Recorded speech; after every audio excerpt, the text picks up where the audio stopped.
Maintenant, on peut en venir au savoir-faire. Alors, l'ambition, en fait, de cette partie-là des maths, c'est surtout d'arriver à combiner toutes ces règles et puis à prendre de l'aisance, à détecter les priorités, à détecter les motifs, avoir de plus en plus de réflexes.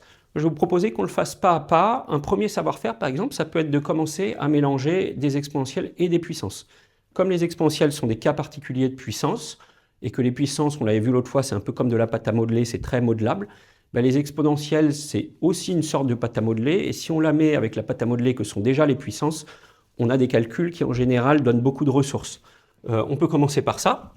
Donc je continue de noter SF pour savoir-faire 1. Et appelons ça simplifier des mélanges de puissance, et donc potentiellement de racines, et d'exponentielles. Je mets exp pour exponentielle. Sur un exemple, e de 2 puissance n fois e de 2 puissance n sur e de 2 puissance n plus 1 à simplifier. Alors, ici, c'était un conseil de la dernière fois. Si vous commencez à prendre des réflexes en calcul, essayez, tentez des choses. Si vous voyez déjà une règle qui est susceptible de marcher, ben, pourquoi pas l'essayer, quitte à se rendre compte qu'elle ne marche pas si bien, puis à en retenter une autre. Ici, il y en aurait plusieurs possibles. On a un quotient, donc peut-être ça. On a un produit, donc peut-être ça. On a un exposant dans l'exponentielle, peut-être ça. Alors, ici, un bon réflexe, c'est souvent de commencer à regrouper les exponentielles en une seule, si on peut. Donc déjà, ces deux exponentielles, c'est sans doute un bon choix que de les regrouper en une seule. Donc c'est la règle d'addition des exposants.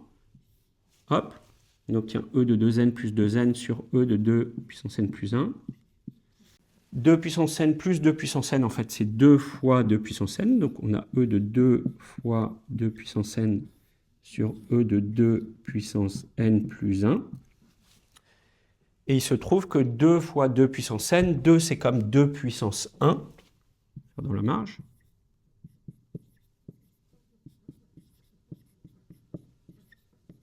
Donc c'est comme si on avait 2 puissance 1 fois 2 puissance n, et 2 puissance 1 fois 2 puissance n, ça fait 2 puissance 1 plus n, qui d'ailleurs est la même chose que 2 puissance n plus 1.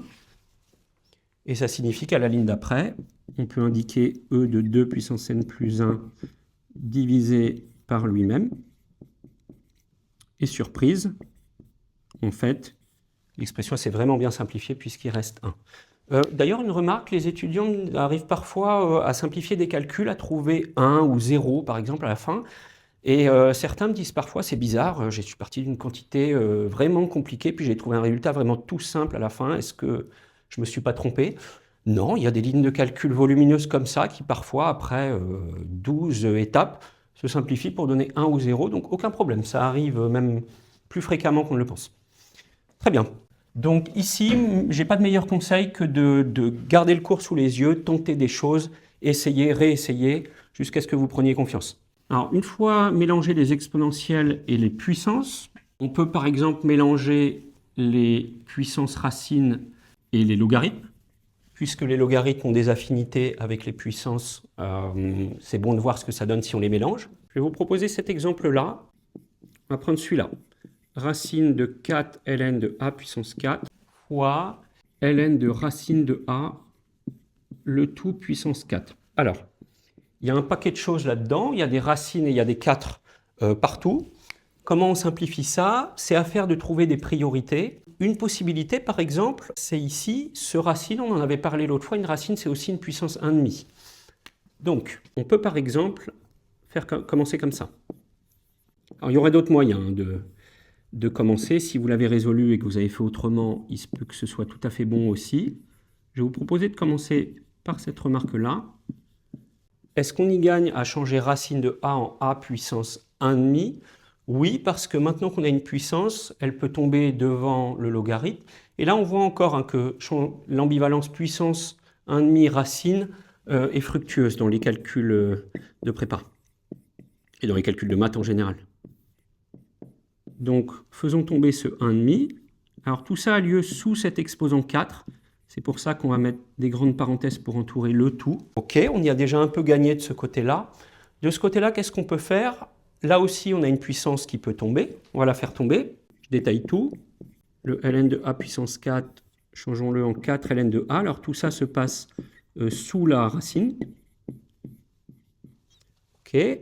4 et 4, 16. Donc on a une racine de 16 ln de a sur cette racine. Le reste, une chose à la fois, laissons-le intact. On verra après si on ne peut pas faire mieux. Et ici, on peut rappeler qu'une racine, ça se distribue sur les produits. On l'avait vu dans la vidéo précédente.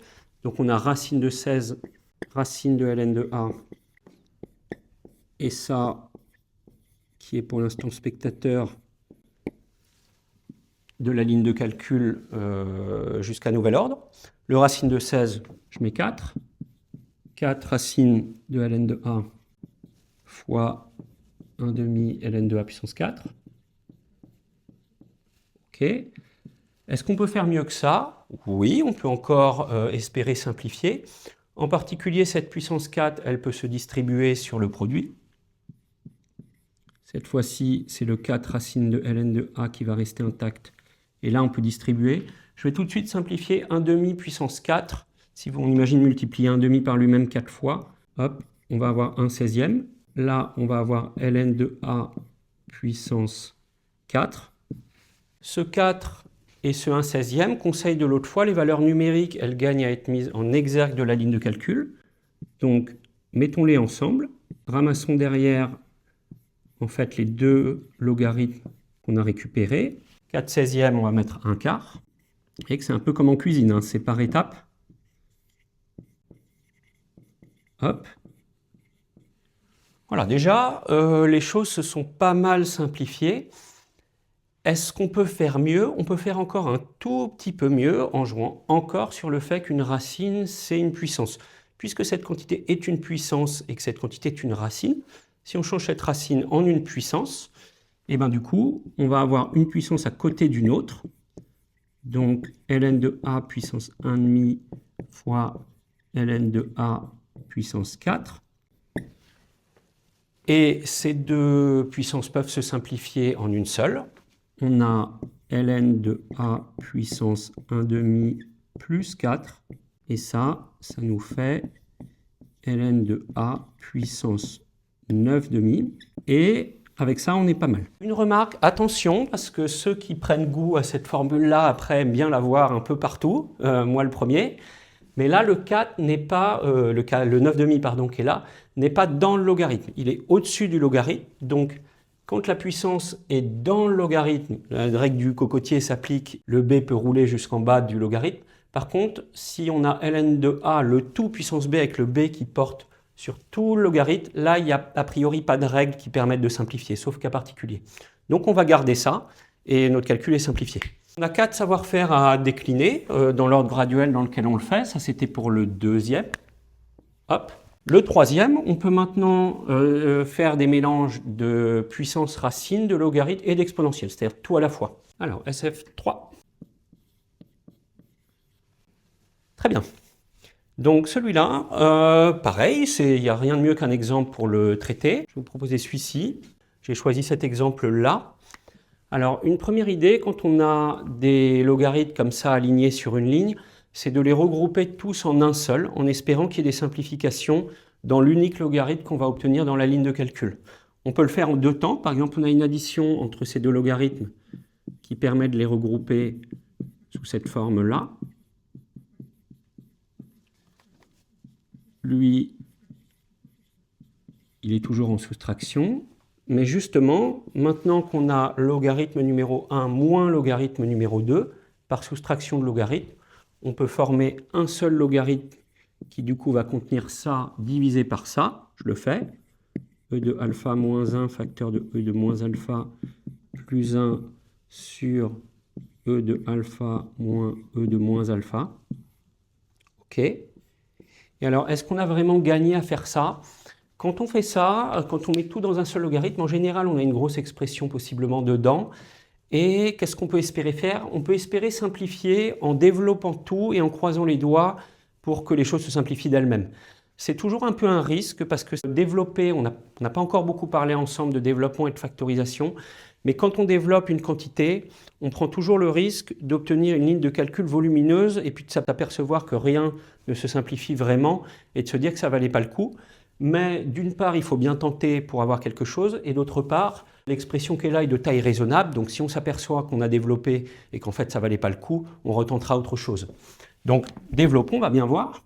Alors on a du coup E de alpha fois E de moins alpha, ça fait E de alpha moins alpha, plus E de alpha fois 1, donc E de alpha, moins E de moins alpha, et moins 1 avec 1 moins 1, donc comme ça.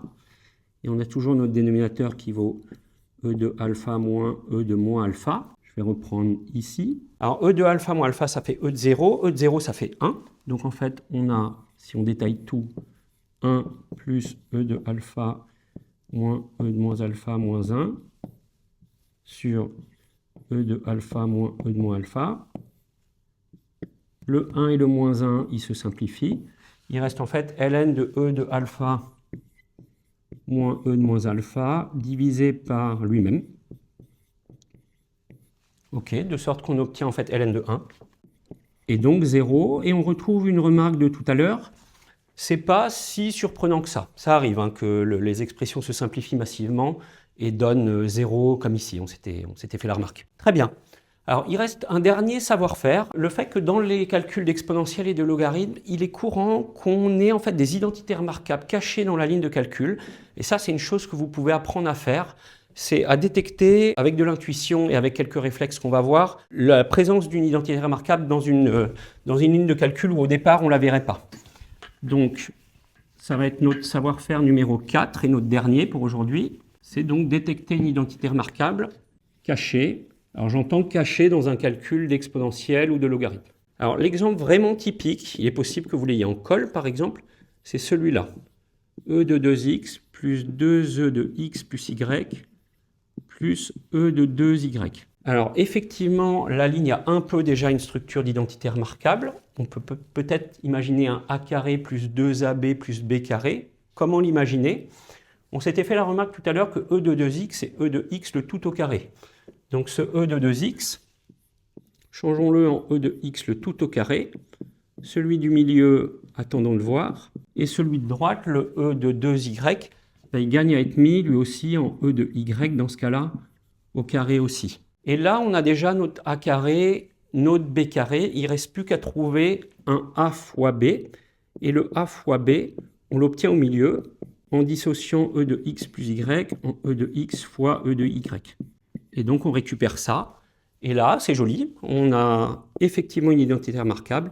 On a e de x plus e de y, le tout au carré. Voilà. Et ça fait le tour pour l'exponentielle et le logarithme. On peut tenter de récapituler ce qu'on a vu d'important. Alors déjà, un certain nombre de choses qui étaient vraies l'autre fois dans la vidéo sur les puissances et sur les racines.